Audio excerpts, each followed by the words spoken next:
बहुत बार ये चीज बोली थी कि ना ही मैं मेरी जिंदगी के अंदर कभी तुमसे पैसे लूंगा और ना ही कभी भी अपने फायदे की बात करूंगा। हम एक यूट्यूब चैनल है जेन जी वे के नाम से, वो हमेशा कुछ ना कुछ ऐसा बताते रहते हैं कि ये लॉस हो गया, उसको इतना प्रॉफिट हो गया, ये सब चीज़ें बताते रहते हैं। और रिसेंटली अभी उन्होंने बताया कि संदीप माहेश्वरी ने इतना बड़ा लॉस फाइनेंशियल कर दिया, इसलिए उन्होंने अपनी जो पुरानी स्टेटमेंट थी जिसमें उन्होंने बोला था कि मैं कभी किसी से रुपया नहीं मांगूंगा या कभी किसी से मैं अपने बिजनेस की बात नहीं करूंगा, डायरेक्टली या इनडायरेक्टली किसी भी तरीके से आपसे कोई अमाउंट नहीं चार्ज करूंगा, तो वो उन्होंने बोला क्योंकि उनकी फाइनेंशियल कंडीशन खराब हो गई थी। लेकिन शायद जेनजी वे को ये नहीं पता है कि वो कुछ ऐसा काम बिल्कुल नहीं करते हैं जिससे कि उन्हें मुंह ढक के या मुंह छुपा के बोलना पड़े या बात करना पड़े।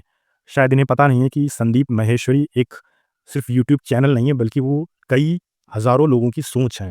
मैं इसलिए नहीं कह रहा हूँ कि मैं उनकी तरफ से बोल रहा हूँ या मुझे कोई ख़ास दिक्कत है जेनज़ी वे के चैनल से। नहीं, वीडियोज़ बढ़िया बनाते हैं, बट बस मैं इतना बता रहा हूँ कि एलिगेशंस इस तरीके से किसी पर भी लगाना या किसी का स्टेटमेंट उठा के ये बिल्कुल सही चीज़ नहीं है। अगर आप इनके इसी वीडियो के नीचे अगर कमेंट्स आप पढ़ोगे ना, 90% कमेंट आपको संदीप माहेश्वरी के पॉजिटिव में ही मिलेंगे। लोग ये तक कह रहे हैं कि अगर उन्होंने मोनेटाइजेशन तक अगर ऑन कर दी अपने चैनल की, इवन अगर वो हमसे रुपया भी मांगेंगे तब भी हम उन्हें रुपया देने को भी तैयार हैं, और अगर मोनेटाइजेशन भी ऑन कर देंगे तब भी हमें कोई दिक्कत नहीं है, कोई प्रॉब्लम नहीं है। डू यू नो भाई? पता है जेनज़ी वी को कि ये ऐसा किस लिए है? क्योंकि वो एक वीडियोज़ केवल नहीं है, वो उनके सिर्फ वीडियोज़ केवल वहाँ नहीं डालते हैं। वो चीज़ ही नहीं समझ पा रहे हो। तुम पता नहीं कितने दिनों से वो फॉलो कर रहे हैं, बट लोग पता है मैं बहुत जब पहली वीडियो डाली थी तब से लोग उन्हें फॉलो कर रहे हैं। बहुत सारे लोग तब से जुड़े हुए हैं। बीच में बहुत सारी विवेक बिंद्रा के साथ कंट्रोवर्सी आई, बहुत सारी ऐसे यूट्यूबर्स उनकी कंट्रोवर्सी आती रहती है।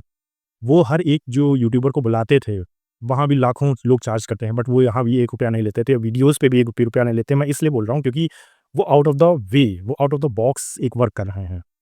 शायद तुम्हें ये चीज़ समझ में नहीं आए सही से, क्योंकि तुम्हें मुझे शायद स्क्रिप्ट लिख के दे दी जाती है और तुमने शायद सही से रिसर्च नहीं किया। अगर रिसर्च किया है सही से, तो फिर से एक बार रिसर्च करो। मैं रिक्वेस्ट करता हूँ एक बार फिर से रिसर्च करो, इसके बाद देखो। क्योंकि ये चीज़ मैं बता रहा हूँ क्योंकि उनका जो कंटेंट होता है, उनकी जो इन्फॉर्मेशन जो वैल्यू होती है, वो बहुत बढ़िया होती है।